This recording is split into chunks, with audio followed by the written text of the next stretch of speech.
yo una vez le pregunté a un taxista que era muy uribista, ¿sí? Y yo le dije, ¿pero usted cree que él tenía algo que ver con los paramilitares? Y me dijo, claro que sí. Y yo le dije, ¿y eso no le afecta? Y me dijo, no, para nada. Pues yo sí creo que el paramilitarismo también es una mentalidad. Hola, soy Daniel Montoya Guillón y esto es Gaceta Podcast, una entrega semanal que conversa con el presente desde la crítica cultural. Hoy estamos con Marta, quien también hace parte del consejo editorial de la revista Gaceta. Martica, bienvenida de vuelta. Ay, gracias, Dani. Hoy vamos a hablar del juicio contra el expresidente Álvaro Uribe Vélez por presuntos delitos de fraude procesal, soborno a testigos y soborno en actuación penal, que comenzó el pasado 6 de febrero de 2025. Para dar un pelín de contexto, este caso viene desde el 2018, cuando la Corte Suprema de Justicia abrió una investigación formal contra Uribe tras encontrar indicios de que él y su abogado Diego Cadena habrían intentado influir en testigos para desacreditar al senador Iván Cepeda. Marta, ¿cómo te has enterado tú de esto? Estamos entrando a la jornada 50, han pasado 4 o 5 meses. ¿Cómo sientes que ha sido el cubrimiento de esto? ¿Dónde has encontrado información? Bueno, lo primero es decir que realmente el caso de alguna manera comenzó en el 2012 con un debate que en el mes de septiembre hizo Iván Cepeda sobre paramilitarismo en Antioquia y que señalaba a Uribe como un posible financiador o apoyador de los grupos paramilitares en su finca, Guacharacas, en San Roque, Yolombó, eso es Yolombó, Antioquia. Y pues este es el típico caso boomerang, porque Uribe va y demanda por injuria y calumnia no sé si por injuria y calumnia, creo que lo demanda es porque dice que está haciendo cosas que no le corresponden en las cárceles, buscando testimonios, y pues la corte se demora bastante para fallar. En el 2018 se inhibe de investigar a Cepeda, pero en cambio compulsa copias para investigar a Uribe. Y esto es importante recordarlo porque yo creo que la gente en general en Colombia sabe que hay un juicio contra Uribe, pero no entiende muy bien de qué se trata. Porque en general en el juicio se ha hablado mucho de paramilitarismo y entonces la gente suele pensar que se está investigando o juzgando a Uribe por el tema paramilitar y no por un tema completamente procesal y completamente puntual sobre testigos en las cárceles. ¿Cómo me he enterado yo? Pues los ires y venires del caso Cepeda Uribe, creo que todos nos hemos enterado por Daniel Coronel y por un puñado de medios y periodistas que le han seguido la pista muy fuertemente. Cuestión Pública, pues Daniel Coronel, y en algún momento también otros que yo sepa. Semana en su momento. Sí, sobre todo cuando Coronel estaba allí. Sí, algo María Jimena, pero en general es hasta ahora del juicio que los medios lo han tomado. Es muy impresionante porque yo no creo, como dice Cuestión Pública, que este es el juicio del siglo. Pues no, tampoco. Digamos, es un juicio demasiado importante para la manera como se ha cubierto. ¿Qué es lo que yo he visto en medios? ¿Sabes? Los medios le dan como play al juicio y ya. Algunos medios solo reaccionan cuando hay un testigo que inculpa a Cepeda. Si hay un testigo que inculpa a Cepeda, dicen, ¡ay, un testigo dijo que Cepeda sí les ofreció plata! Es muy difícil seguirle la pista al juicio porque son demasiados testigos y un altísimo porcentaje de esos testigos son irrelevantes. Y pues es una estrategia también, sobre todo de la defensa, de llenar eso de testigos para quemar tiempo. Sí, es un poco lo que uno pensaría. Pero los medios, el cubrimiento que han hecho es un cubrimiento procesal. Yo creo que ha faltado un cubrimiento político y un cubrimiento que permita ver una cantidad de paradojas que hay allí. Yo tengo la sensación de que de cierta manera, conectando con lo que decías de que parece que simplemente le dan play, la manera en la que se cubre, ayer que entrábamos en la jornada 50, tú te metías a las noticias y podría ser el juicio de Uribe o podría ser un partido de fútbol. Entonces decía, jornada 50 del caso de Álvaro Uribe Vélez y empezaba a aparecerte las noticias en vivo, ¿no? Como pequeños recuadros donde te dicen 8 y 17 de la mañana.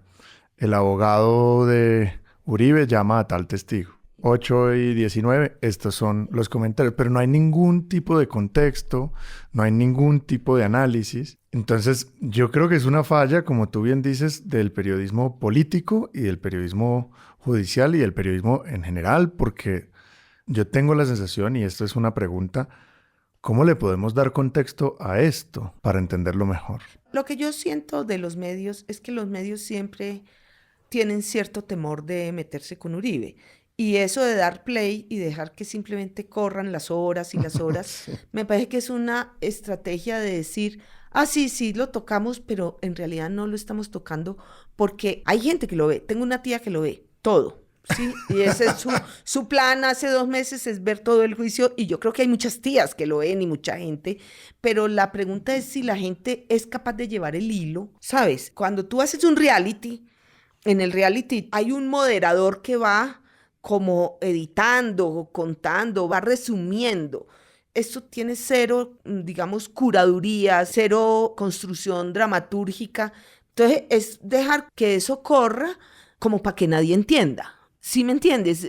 O sea, el efecto es que nadie entiende realmente quién es el que está hablando, de dónde viene. O sea, se necesita ser el juez o uno de los abogados para uno tener el hilo de todos los testimonios. Y sí creo que ahí no hay ningún medio que yo vea que haga como un resumen semanal, ni siquiera O al menos semana, mensual. cuyo nombre lo indica, ni siquiera semana. Entonces yo creo que es como esa misma no darle importancia es un síntoma. Con una premisa, yo creo que equívoca, es pensar que el juicio, como es por un delito que es, entre comillas, menor, penalmente, pues comprar testigos, o sea, en un país donde todo el mundo compra testigos, es como que no lo están juzgando por falsos positivos, no lo están juzgando por paramilitarismo, pero en la trasescena, digamos, lo interesante del juicio y lo que se están perdiendo los medios de contarnos es que la trama que hay detrás del caso es una trama que explica la historia reciente de Colombia. Yo decía hoy, comentándolo con otras personas, para mí lo que aparece en el juicio como trama es el sistema. O sea, Uribe representa el sistema. Pero ¿no sientes también que en esa construcción, en esa imagen, se ve, y poniéndolo también dentro de la coyuntura política, es un sistema que se desborona o que se desnuda un poco? Es un sistema que, como el cuento ese de que el emperador va El reinado desnudo, desnudo y nadie va tiene... desnudo. O sea, es un sistema que está perdiendo sus trajes, es un sistema en harapos. O sea, es lo que uno ve cuando ve todo el relato, dice, he ahí un sistema que es el sistema del paramilitarismo, entendiendo que gran parte de nuestro sistema ha sido un sistema que ha jugado a la guerra sucia, ¿sí? Que ha jugado a ese tipo de patrañas. Y yo lo que veo es los harapos de ese sistema, ¿sí? Hablemos de esos harapos porque quiero preguntarte cómo sientes que esto ha transformado el legado o la imagen a través de la cual trascenderá la figura de Uribe. Porque cuando Uribe termina esto, su gobierno era la imagen y la idea de el gran colombiano, ¿no? ¿Cómo se ve ese gran colombiano hoy? Pero fíjate qué paradoja. Yo podría decirte que si el cubrimiento de los medios en general y digamos si el debate público girara en torno a ese juicio, uno podría decir que está en juego el legado de Uribe. Yo lo que creo es que como el juicio ha pasado, como te dijera yo, como una telenovela de las 4 de la tarde, sí, que no es la del prime time. O sea, realmente el juicio no está como en el prime time, es como la agenda secundaria. Entonces yo lo que siento es que el legado de Uribe se ha venido resquebrajando en parte a lo largo de los años desde que él dejó la presidencia, pero también por autosabotaje. ¿En qué sentido? Porque todos sabemos que Uribe pudo haber salido a reclamar que la paz se había hecho por los logros suyos en seguridad y él prefirió, como dicen, tirar el agua con el niño adentro, sí, la bañera con el niño adentro. Él ni siquiera pudo reclamar como legado suyo que ese proceso de paz se hubiera dado en la manera en que se fueron, aunque la mayoría de la gente le reconoce a Uribe que gracias a muchos de sus esfuerzos en seguridad, las FARC no encontró incentivos para seguir en la guerra.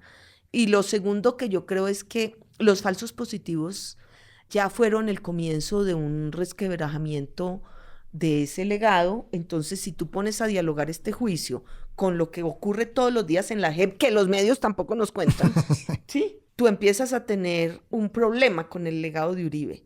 Es como esas flechas envenenadas, ¿cierto?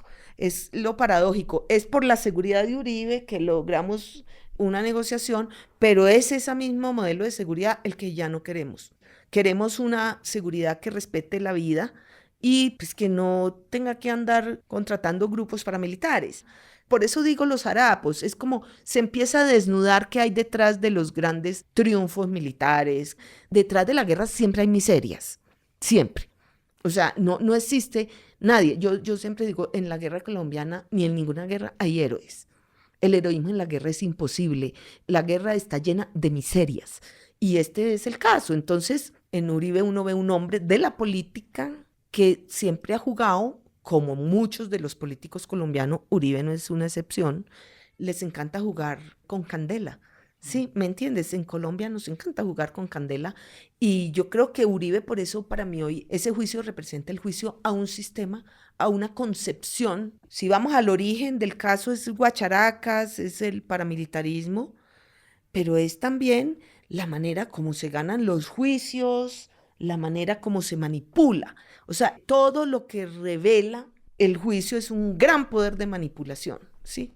¿No tienes la sensación, y te hago esta pregunta porque siempre que se habla del juicio de Uribe, si bien como tú decías antes, se trata de un caso, de un delito, pues no menor, pero algo menor, como el soborno de testigos, eventualmente volvemos a hablar de paramilitarismo, de falsos positivos, y esa narrativa que circunda todo este caso, ¿no es en sí mismo una derrota de su legado? ¿No es en sí mismo ya una condena?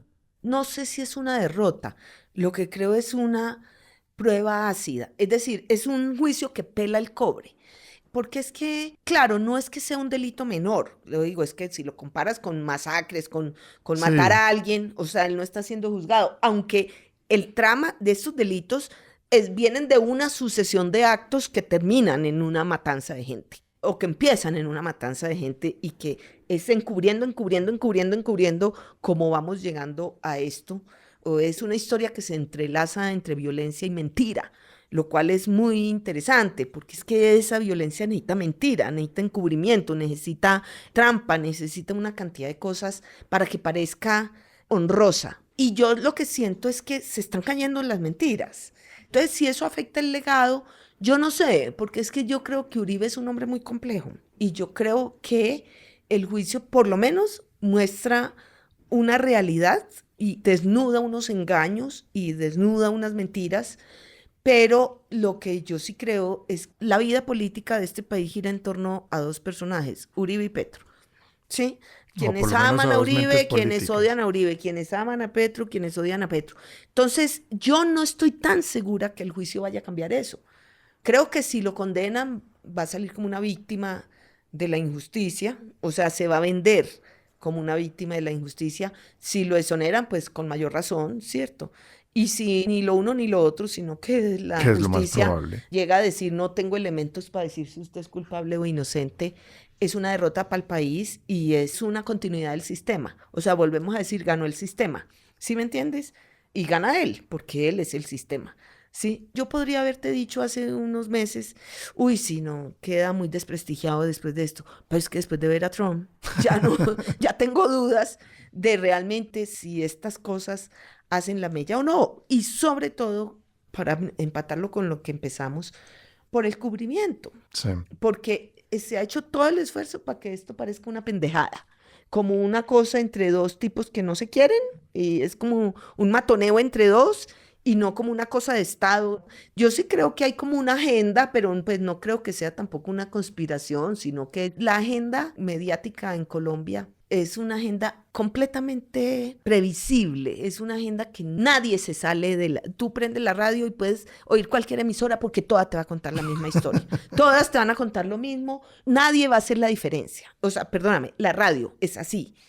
Quizás en la prensa puedes encontrar unos maticitos leves, Sí, leves. O sea, en Colombia no hay prensa de izquierda, no hay prensa de derecha, bueno, de derecha semana, pero todo es como una cosita ahí como que absolutamente carente de personalidad y de cualquier cosa. Y todos tienen la misma historia, no hay la diferencia. Y vuelvo, digo, salvando a Daniel Coronel, que se ha interesado en este tema de manera, incluso yo diría, pues, obsesiva, ¿sí? Creo que es como un tema de Coronel. La silla vacía no le hace un seguimiento día a día, pero de vez en cuando recoge y recoge bastante bien a mi juicio. Sí, o sea, pone unos puntos que me gustan, personalmente me gustan. Cuestión pública un poco exagerado, como el juicio del siglo, no sé.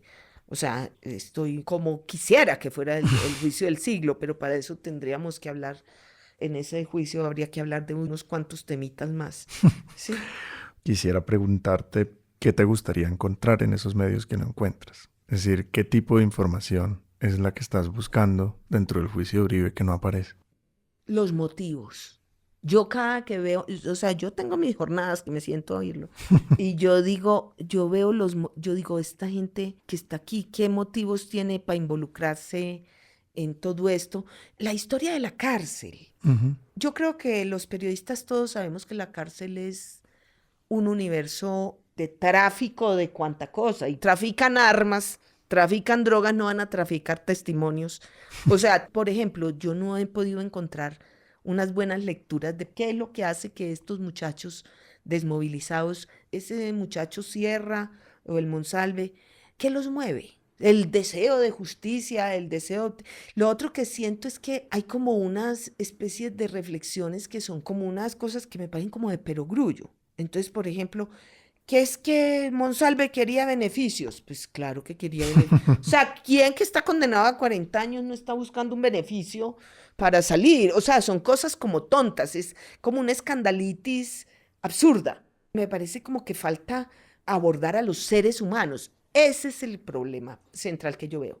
Es que como los periodistas nos volvimos tinterillos y somos tinterillos de juzgado, entonces nos encanta la noticia judicial y entonces adoptamos el lenguaje del abogado y los abogados son las fuentes. Entonces, todo esto es una retahíla jurídica que no tiene seres humanos. O sea, le hace falta ¿Sí? literatura al juicio de Le Uribe. hace falta humanizar y contar historia. No hay una historia contada. Entonces todo es tinterillos, ¿sí? Y que este dijo y entonces lo procesa y se vuelve, a veces yo veo a Coronel así como gran noticia, una cosa que es absolutamente procesal y yo digo, ¿a mí qué me importa? ¿Sí? O sea, lo que yo quiero es entender eso y al final yo no quiero saber tanto si Uribe compró testigos. Yo quiero saber si Guacharaca sí era una sede paramilitar. Yo sí quiero saber si eso que querían tapar del testimonio de Monsalve es verdad o no. Yo sí quiero saber, porque eso sí me parece muy ¿Y tú crees que revelador. el juicio nos puede llevar a eso? Yo creo que el juicio ha puesto muchos elementos sobre eso, pero no es objeto del juicio. Si eso pasó o no, pero ¿sientes que puede abrir esa conversación? Voy a decir la cosa más tremenda todavía, es que yo creo que todo el mundo piensa que sí. Sí, porque todos ya conocemos la historia del paramilitarismo. Todo el mundo sabe.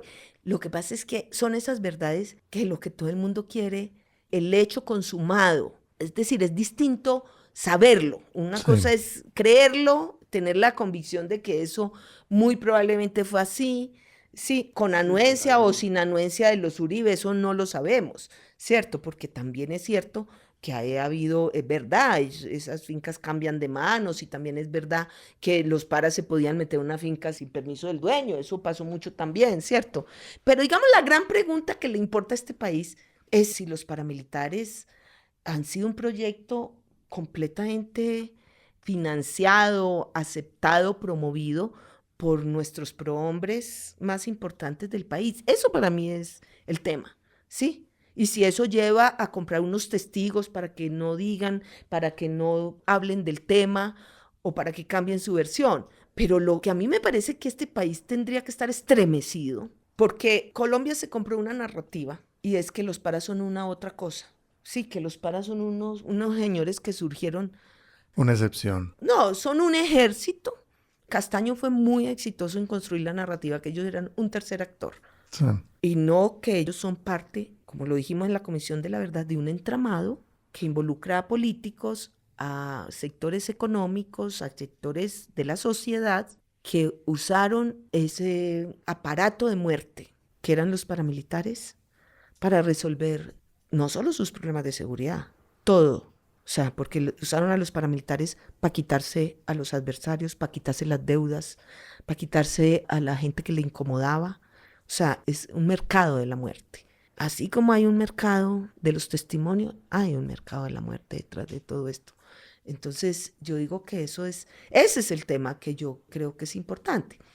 Sí, incluso despersonalizándolo. Probablemente no es Uribe, probablemente Uribe es al que le toca estar allí porque él representa mucho la gran sospecha de que el paramilitarismo es un proyecto de Estado y el paramilitarismo es un proyecto de las élites de Colombia. La encarna un señor él, que se llama Álvaro Uribe. Pues la encarna simbólicamente para muchos sectores.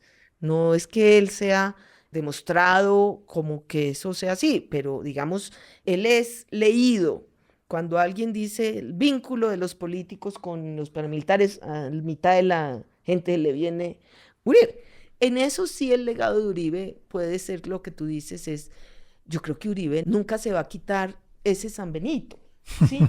Porque no ha podido nunca convencernos de que no fue así, a pesar de que él desmovilizó a los paramilitares, ¿sí? Que eso no es menor, pero hubo tantas sombras en esa desmovilización y eso le va a pasar como Trump. Yo una vez le pregunté a un taxista que era muy uribista, ¿sí? Y yo le dije, ¿pero usted cree que él tenía algo que ver con los paramilitares? Y me dijo, claro que sí.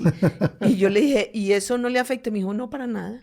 Pues yo sí creo que el paramilitarismo también es una mentalidad. Es una transformación cultural también, una manera en la que se insertan unas formas de entender la sociedad. Escuchándote pensaba cómo a lo mejor este juicio sin cubrimiento nos puede llevar, con un poco de suerte, de una intuición informada a conocer mejor los hechos que rodearon esa transformación cultural que de cierta manera paramilitarizó la forma de relacionarse de una sociedad en un ambiente mucho más amplio. Sí, no, yo creo que hay una tolerancia absoluta. O sea, hubo una gran tolerancia durante muchos años.